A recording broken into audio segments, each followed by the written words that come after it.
మేము మెడ్రాస్ నుంచి ఇక్కడికి వచ్చిన తర్వాత ఆర్టిస్ట్ అసోసియేషన్ లేకుండా పోయింది ఇక్కడ.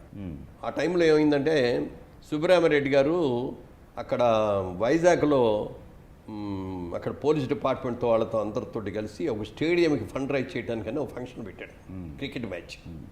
దానికి ఇక్కడికి వచ్చి మమ్మల్ని అడిగాడు, మేము అందరం కూడా వస్తా ఉన్నాం. చార్టర్డ్ ఫ్లైట్ వేసాడు. ఆ ఫ్లైట్లో 60 మందో 70 మందో ఇక్కడి నుంచి వైజాగ్ వెళ్ళి ఆ రోజంతా డే అంతా ఆడాం. మళ్ళీ నైట్ ఫ్లైట్లో తిరిగి వచ్చేసాం. తిరిగి వచ్చేటప్పుడు ఫ్లైట్లో నేను ప్రపోజల్ పెట్టాను, ఏమంటే మనం మెడ్రాస్లో ఉండగా మనకు అసోసియేషన్ ఉంది. అప్పుడు కృష్ణదాస్ గారు ప్రెసిడెంట్గా ఉన్నాడు మెడ్రాస్లో ఉండగా. తర్వాత ఇక్కడికి వచ్చిన తర్వాత అసోసియేషన్ లేకుండా అయిపోయింది. ఆర్టిస్ట్కి ప్రాబ్లంలు వస్తున్నాయి, లేకపోతే ఆర్టిస్ట్కి ప్రొడ్యూసర్కి ప్రాబ్లంలు వస్తున్నాయి. వీటిలన్నిటినీ చేయడం కోసం ఈ అసోసియేషన్ లేకపోతే చాలా ఇబ్బందిగా ఉంది, మనం అసోసియేషన్ ఇక్కడ స్టార్ట్ చేసుకుంటే బాగుంటుంది అన్న ప్రపోజల్ అనగానే అందరూ ఎనానమస్గా చప్పట్లు కొట్టేసి డెఫినెట్గా మనం చేయాలి కావాలి. సరే నెక్స్ట్ డే అందరం కలుసుకుందాం నెక్స్ట్ డే ఈవినింగ్ అని. నెక్స్ట్ డే ఈవినింగ్ అందరం కలిసి అందరూ వచ్చారు, పెద్ద హీరోలు చిన్న హీరోలు అందరూ వచ్చారు. పెడదామని. సరే అప్పుడు ఏమన్నారంటే, నేను ఎవరో ఒకళ్ళు పెద్ద హీరోలు ఉండాలి ప్రెసిడెంట్గా, బాగుంటుంది అని. చిరంజీవి గారు అయితే బాగుంటుంది అని ప్రపోజల్ ఇవ్వగానే చిరంజీవి గారు యాక్సెప్ట్ చేశారు. హెడ్ హ్యాక్ కమిటీ అనమాట, ఎలక్షన్స్ అది ఏం లేకుండా ఆయన్ని చేశారు. సెక్రటరీగా నన్ను ఉండమన్నారు, నేను సెక్రటరీ, ఆయన ప్రెసిడెంట్, మిగిలిన కమిటీ వాళ్ళందరూ కూడా వేసుకున్నాం. దానికి ఏం పేరు పెట్టాలి అనుకున్నప్పుడు కూడా మూవీ ఆర్టిస్ట్ అసోసియేషన్, AMMA అంటే అమ్మ అని పెట్టారు వాళ్ళు.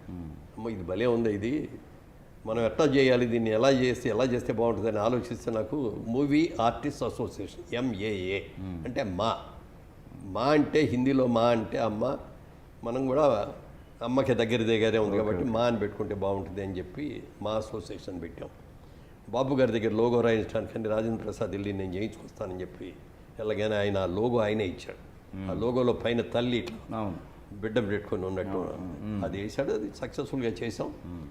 దానికి మొదట్లో ₹1 లేదు, స్టాఫ్ లేరు, ఆఫీస్ లేదు, ఏమీ లేదు.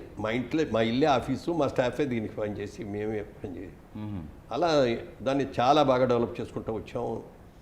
చాలా సిస్టమేటిక్గా చేసాం. అంటే ముఖ్యంగా అది స్టార్ట్ చేయగానే మేము అనుకున్నది ఏంటంటే, ఏ ఆర్టిస్ట్ కూడా ఫైనాన్షియల్గా ఒకవేళ బాగున్నాడు కూడా ఉంటారు, అనాథ శవంగా వెళ్ళకూడదు. రోడ్డు పక్కన చచ్చిపోయి మున్సిపాలిటీ వాళ్ళు వచ్చి తీసి పారేసే లెవెల్లో ఏ ఆర్టిస్టు ఉద్యోగకూడదు అని చెప్పి ఫస్ట్ అది పెట్టుకున్నాం.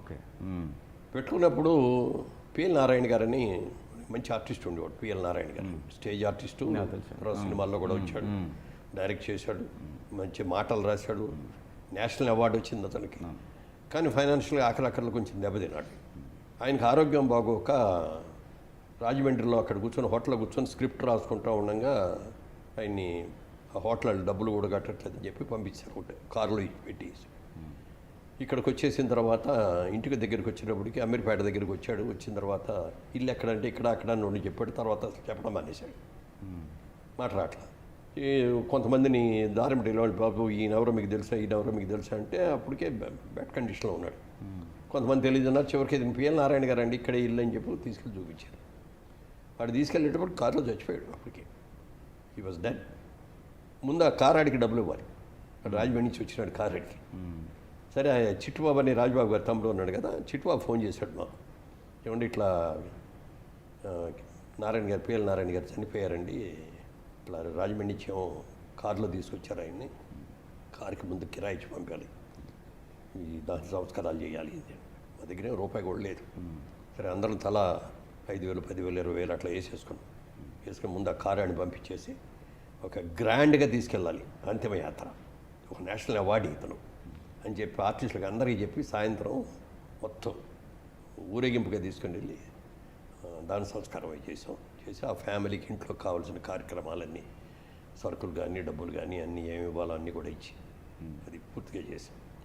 అక్కడి నుంచి 1 by 1 చేసుకుంటూ వచ్చాం. తర్వాత రాజనాల్ గారు వచ్చారు. రాజనాల్ గారిది ఏమైందంటే, ఆయన ఒకప్పుడు ఎట్లాంటి విలనో మీకు అందరికీ తెలుసు. ఎన్టీ రామారావు హీరోయినా, నాగేశ్వరరావు హీరోయినా, ఎంజీఆర్ హీరోయినా, ఎవరు హీరోయినా విలన్ ఈయనే, అలా ఉండేవాడు ఆయన. చెస్ట్ హాస్పిటల్లో ఒక రోజున డాక్టర్ గారు ఫోన్ చేశాడు నాకు, మురళీమోహన్ గారు మీ ఆర్టిస్ట్ ఒక ఆయన మా హాస్పిటల్లో ఉన్నాడండి, పేరు అని ఏదో తడుకొని, రాజనాలండి ఆయన పేరు, ఆయనకి చాలా చౌబతుకుల్లో ఉన్నాడు, మీరు ఒకసారి రాగలరా అన్నాడు. వెంటనే వెళ్తే మొత్తం షుగర్ కంప్లైంట్ ఉండి గ్యాంగ్రీన్ వచ్చేసింది. ఓకే. ఈ కాలు వెంటనే ఇక్కడ దాకా తీసేస్తే బతుకుతాడండి, ఈ కాలు తీయకపోతే 2-3 రోజుల్లో చచ్చిపోతాడండి అన్నాడు. అయితే ఆపరేషన్ చేసేయండి సార్, డబ్బుల సంగతి మేము చూస్తూ ఉన్నాయి అన్నాం. చంద్రబాబు నాయుడు గారు ముఖ్యమంత్రి అప్పుడు వచ్చి చంద్రబాబు నాయుడు గారి దగ్గరికి వెళ్ళి ఇలా జరిగిందండి, మా సీనియర్ ఆర్టిస్టు రామారావుకి కూడా ఏదో విలన్గా చేశాడు చాలా సినిమాల్లో, ఆయన నాకు తెలుసుగా రాజనాథ్ గారు అని ఆయన వెంటనే ఫోన్ చేసి గవర్నమెంట్ ఇస్తుంది పేమెంట్ అంతా చేసేయండి అని. ఆపరేషన్ చేశారు. అందరం మళ్ళీ కొంత డబ్బు కలెక్ట్ చేసి ఇచ్చి, ఈ డబ్బుతో జాగ్రత్తగా చూసుకోండి, వాటికి అడిగినా ఇవ్వలేం కదా అని చెప్పాను. 2 నెలలు అయిన తర్వాత మళ్ళీ ఫోన్లు చేయడం మొదలెట్టాడు. డబ్బులు అయిపోయింది, డబ్బులు కావాలి. ఏదో ఇచ్చిన వాళ్ళు ఇచ్చారు, ఇవ్వని వాళ్ళు ఇవ్వలేదు. ఇక ఇక్కడ లాభం లేదు, చెన్నై వెళ్దాం, జయలలిత అప్పుడు చీఫ్ మినిస్టర్ అక్కడ. జయలలిత గెనిస్ట్గా కూడా పిల్లలుగా చాలా సినిమాల్లో చేశాడు. జయలలిత కూడా అక్కడికి వెళ్ళాడు. అక్కడికి వెళ్తే అక్కడ సీఎం గారి ఇంటర్వ్యూ దొరకల, ఈ లోపల అక్కడ చచ్చిపోయాడు. ఆయన చచ్చిపోయాడు, మళ్ళీ అక్కడి నుంచి నాకే ఫోన్ చేసి చెప్పాడు, ఆయన చచ్చిపోయాడండి, ఇక్కడ ఏం చేయాలండి, ఎవరూ లేరు, ఎవరో ఒక లేడీ ఉంది పక్కన, అంతే, ఏం చేయాలో తెలియట్లేదండి.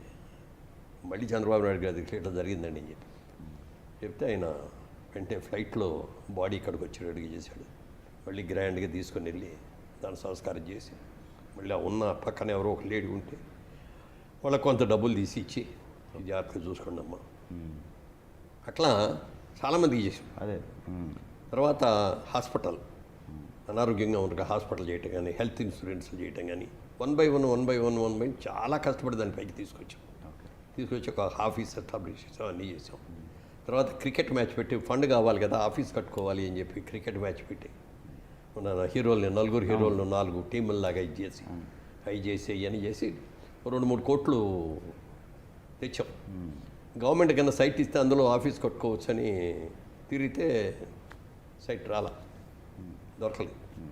అది అట్లాగే ఉండిపోయింది. తర్వాత వచ్చిన వాళ్ళు వచ్చి ఇప్పుడు చిరంజీవి గారిని చీఫ్ గెస్ట్గా అమెరికా తీసుకొని వెళ్ళి అక్కడ ₹1 కోటి కలెక్ట్ చేసి తీసుకొచ్చారు. అక్కడి నుంచి ప్రాబ్లం స్టార్ట్ అయినాయండి. ఒకసారి డబ్బులు వచ్చి అక్కడికి వచ్చిన తర్వాత ఎవరికాళ్ళు నేనే ప్రెసిడెంట్ కావాలని నేను చెప్పినట్టు ఉండాలి, లేకపోతే నేను తీసుకెళ్ళి అమెరికా తీసుకెళ్ళిన వాళ్ళు ఇంగ్లాండ్ తీసుకెళ్ళి చేస్తామని ఒకళ్ళు, ఇట్లా రకరకాలుగా వచ్చేసి అది ఎవరికి కూడా డబ్బుల మీద ఆశ కాదు, అది ఒక ఇన్ఫీరియారిటీ సుపీరియారిటీ కాంప్లెక్స్ల మధ్యలో వచ్చిన డిఫరెన్స్ ఆఫ్ పొజిషన్స్.